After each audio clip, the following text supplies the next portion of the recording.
బాధ్యతలు చేపట్టిన నాటి నుంచి ఈ 30 నెలల్లో రైతును ఆత్మగౌరవంతో బతికేలా వ్యవసాయాన్ని పండుగలా తీర్చిదిద్దడానికి సంపూర్ణంగా ప్రయత్నం చేస్తున్నట్లు తెలంగాణ ముఖ్యమంత్రి తెలిపారు. తెలంగాణ రాష్ట్రం అప్పుల ఊబిలో నిండా మునిగింది. మళ్లీ లేవడానికి వీలు లేకుండా అప్పులతో మన్ను కప్పారు.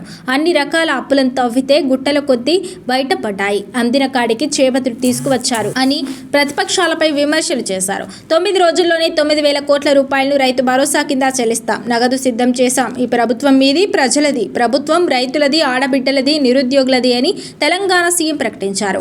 5,000 పోలీసు ఉద్యోగాల భర్తీకి నోటిఫికేషన్ ఇస్తామంటే వద్దని అంటున్నారు. మూసి వద్దని, మెట్రో వద్దని, రీజనల్ రింగ్ రోడ్డు వద్దని అంటున్నారు. పొర్లు దండాలు పెట్టినా అన్ని పనులు చేస్తా అని స్పష్టం చేశారు. ప్రభుత్వాన్ని కాపాడుకునే బాధ్యత రైతులదని చెప్పారు. 30 నెలల్లో సమాజంలో గౌరవం పెంచుకొని విధ్వంసమైన తెలంగాణను వికాసం వైపు నడిపిస్తున్నాం. ఎప్పుడూ ప్రజల్లోనే ఉంటున్నాం. తప్పించుకొని తిరగడం లేదు.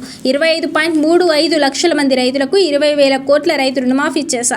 రైతు భరోసా కింద ప్రభుత్వం రాగానే 7,000 కోట్లు చెల్లించాం. సివిల్ సప్లైస్ కార్పొరేషన్లో బకాయిలు పెట్టిపోతే 2023లో చెల్లించాం. రైతు భరోసాను 12,000కు పెంచి ఇప్పటి వరకు 27,000 కోట్లు రైతుల ఖాతాల్లో వేశాం. ఈ విడతతో కలిసి 36,000 కోట్లు రైతు భరోసా కింద చెల్లించామని రేవంత్ రెడ్డి లెక్కాపద్దుల చిట్టా విప్పారు. ఉచిత కరెంటును కనిపెట్టిందే కాంగ్రెస్ పార్టీ. ఉచిత current Congress party patent. YS Rajasekhara Reddy సీఎంగా ప్రమాణ స్వీకారం చేసినప్పుడు ఉచిత కరెంటుతో పాటు విద్యుత్ బకాయిలను రద్దు చేస్తూ సంతకం పెట్టారు. కాంగ్రెస్ వస్తే కరెంటు కష్టాలు అని ఇప్పుడు విమర్శిస్తున్నారు. నెలకు 1,000 కోట్లు ఉచిత కరెంటు కోసం ఖర్చు చేస్తున్నాం. ఇప్పటి వరకు 30,000 కోట్లు ఖర్చు చేశాం. సన్నవడ్లు బోనస్ కోసం 4,000 కోట్లు ఖర్చు చేశాం. 3,500 కోట్ల రైతు బీమా కోసం ఖర్చు చేశాం.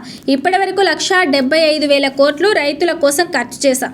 నెలకు 6,000 కోట్లు ఖర్చు పెట్టామని రేవంత్ రెడ్డి వివరించారు. నేను ఉన్నది ఉన్నట్లు చెప్తా, చేసేది చెప్తా. కిరీటాలు పెట్టుకోవాలి, వజ్ర వైడూర్యాలు సంపాదించాలని నాకు లేదు. పదవి శాశ్వతం కాదు, మాట శాశ్వతం. మాట కోసం ఎంతకైనా నిలబడతాడు అన్న పేరు కోసం ప్రయత్నం. అబద్ధాల పునాదులపైన ప్రభుత్వాన్ని నడపను అని రేవంత్ రెడ్డి తెలిపారు. స్వయం సహాయక మహిళలతో 1000 మెగావాట్ల సోలార్ ప్లాంట్లను పెట్టించాం. రిలయన్స్తో పోటీ పడేలా మహిళా సంఘాలతో పెట్రోల్ బంకులు ఏర్పాటు చేయించాం. స్వయం సహాయక మహిళల స్టాల్స్ కోసం 1000 కోట్లు విలువ చేసే స్థలాన్ని శిల్పారామంలో కేటాయించాం. యాదయ్య, యాదిరెడ్డి, ఇషాన్ రెడ్డి, వేణుగోపాల్ రెడ్డి, కానిస్టేబుల్ కిష్టయ్య లాంటి వాళ్ళు తెలంగాణ కోసం ఆత్మ బలిదానాలు చేసుకున్నారు అని తెలంగాణ సీఎం గుర్తు చేశారు. ఇప్పటి వరకు 30 నెలల్లో 70,000 ఉద్యోగాలు ఇచ్చామని డబ్బా కొట్టుకున్నారు.